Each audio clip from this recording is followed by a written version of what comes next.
평소에 궁금했던 사연인데 이분은 뭐 말씀드려도 될 거 서희은 님인데 원체 소화기가 약해서 자주 체하신답니다. 그래서 한의원도 자주 가고 내과도 자주 가고 그랬는데 이렇게 계속 체해 오다 보니까 불현듯 어느 날 도대체 체한다는 게 뭔가, 체한다는 기전이 뭔가 궁금해지셨답니다. 저는 이제 속이 꽉 막힌 듯 답답하면서 몸살같이 느껴지는데요. 그리고 머리가 팽팽 돌며 어지럽기도 하고 말이죠. 이 체한다는 표현이 뭐죠? 식도를 내려가다가 음식에 걸렸다는 얘기는 아닐 테고 어떤 신체 반응인지 어떤 메커니즘인지 궁금합니다. 라고 적어주셨어요. 검색으로도 안 나와요. 안 하셨어요. 나와요. 이거는 체한다는 게 그 정체할 체자잖아요. 내가 음식을 먹었던 음식이 멈추는 게 아니라 그 연동 운동을 하는 소화기관이 멈춘 걸 얘기하는 거예요. 원인은 뭐 여러 가지가 있어요. 네.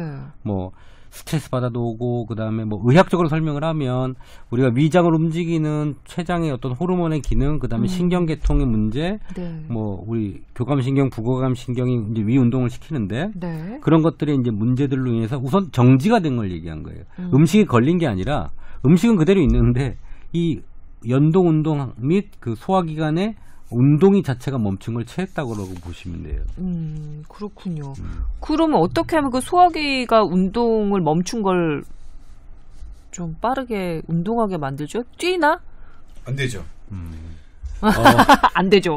근데 이게 이제 상당히 재밌는 부분이고 전 개인적으로 겉으로 만지는 건요. 겉으로 배를 막 이렇게 좀 마사지를 해서 그거는 괜찮을 것 같아요. 그건 이제 괜찮아요. 왜냐하면 이 중요한 저기였는데 위와 뇌는 상당한 관련이 있습니다. 이게 지금 뭐냐면 여기 적혀 있잖아요. 머리가 팽팽 돌면 어지럽다고 체하면. 네. 그리고 뇌압이 올라가도 체한 듯한 느낌이 듭니다. 토를 해요. 그리고 실제로 토를 하는 기전이 뇌압을 낮추기도 합니다. 왜 우리 영화에서 뇌종양에 걸린 주인공이 갑자기 막 토를 하면 네. 그런 장면 많이 나오잖아요. 실제로 뇌 지주막하 출혈에 아주 그걸 감별하는 증상이 분수처럼 토하는 모습이에요. 우리 몸에서 분수처럼 토합니다. 뇌압이 급상승하면 우리는 어쨌든 뇌압을 낮추기 위한 모든 메커니즘을 다 동원하는데 거기에 토를 하는 게 나와 있는 거예요. 토하면 뇌압이 떨어져요? 네, 떨어집니다.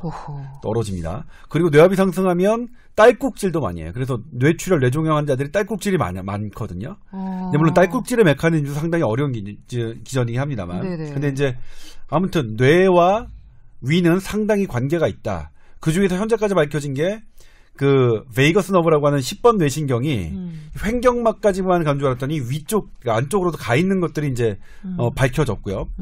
그 다음에 또 하나가 왜 그러면 체했을 때 운동하면 안 되느냐? 소화 내장기관을 담당하는 그런 신경은 왜요? 아니 시간 보고 있었어요. 이거 요거까지는 네. 뇌신경을 그러니까 뇌신경이래. 소화를 담당하는 그 신경은 뭐냐면 부교감 신경입니다. 네. 부교감 신경은 편안할 때, 내가 고요할 때, 다른 위기가 없을 때, 전쟁하지 않을 때 발동하는 적입니다. 신경입니다. 네. 반대로 교감 신경은 교감 선생님이 아침에 조회할 때 느끼는 그렇게 전쟁 외우셨구나. 같고 내가 깜짝 놀라고 하고 운동하고 이럴 때거든요. 네. 그러니까 체한 거를 운동을 하면 오히려 소화를 시켜야 되는 위의 신경은 멈춰요. 그러니까 체했을 때는 운동하는 게 아니라 오히려 가만히 편안하게 있어야 됩니다.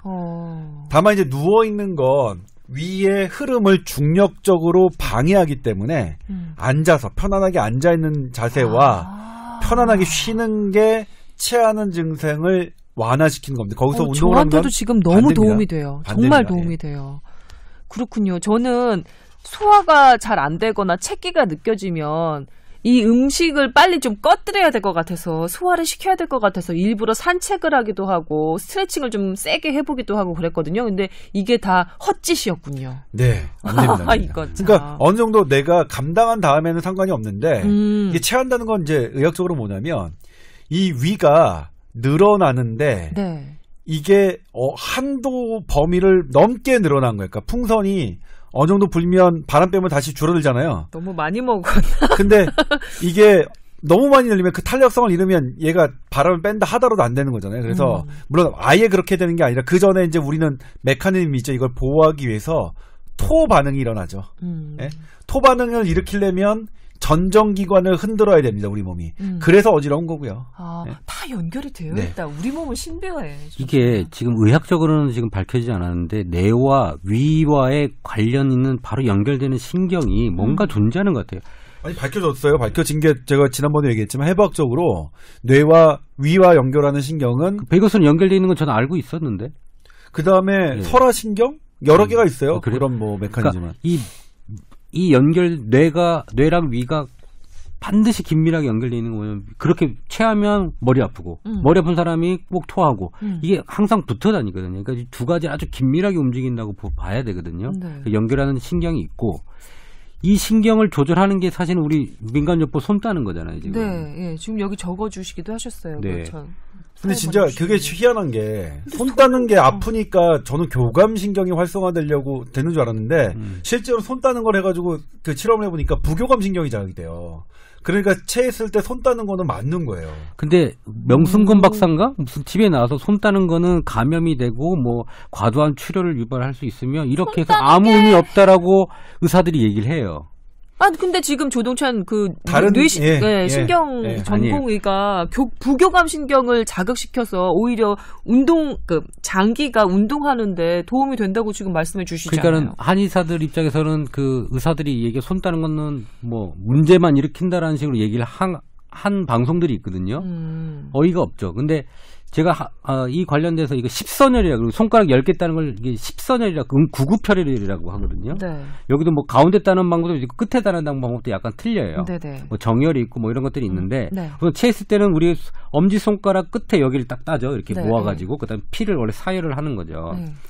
근데 이 논문들을 한방적 논문을 찾아보니까 혈압을 이완기랑 수축기 다 낮추면서 뇌졸중이라든지 협심증이라든지 혈압을 갑자기 낮춰야 될 때 응급혈로 쓸 수가 있고 논문 그 결과물들이 다 나와 있어요. 해외에도. 그래서 이 손 따는 거는 구급혈이 맞고요. 네.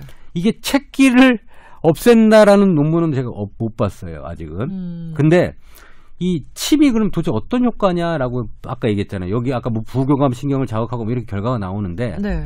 침을 연구를 한 사람들을 보면 그 펑셔널 MRI라고 뇌에 어떤 자극되는 부위를 찍는 MRI가 있어요. 우리가 소화가 잘 되는 어떤 족삼이라는 혈을 딱 찔러요. 네. 그럼 뇌에 어떤 한 부위가 자극이 돼요. 근데 이 부위가 도대체 뭐냐 봤더니 우리가 신 거를 상상할 때도 거기가 똑같이. 그다음에 네. 오렌지를 먹어도 거기가 똑같이 자극이 되는 자리예요. 그 자리를 옛날 선인들이 찾아놓은 거예요. 그 침이 나오고 소화기관이 돌아가기 시작하는 그 자리거든요. 이제 그런 자리들이 침자리로 다 만들어져 있는 거예요. 그거를 MRI로 다 체크를 한 거예요. 이 자리가 도대체 그러면 뭐에 좋은 자리야?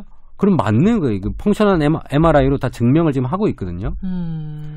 이 십선혈도 소화 관련된 부분이 있을 겁니다. 막혀있는 체한 기능을 뚫어주는 뭔가의 어떤 자극점이 있을 거고요. 네.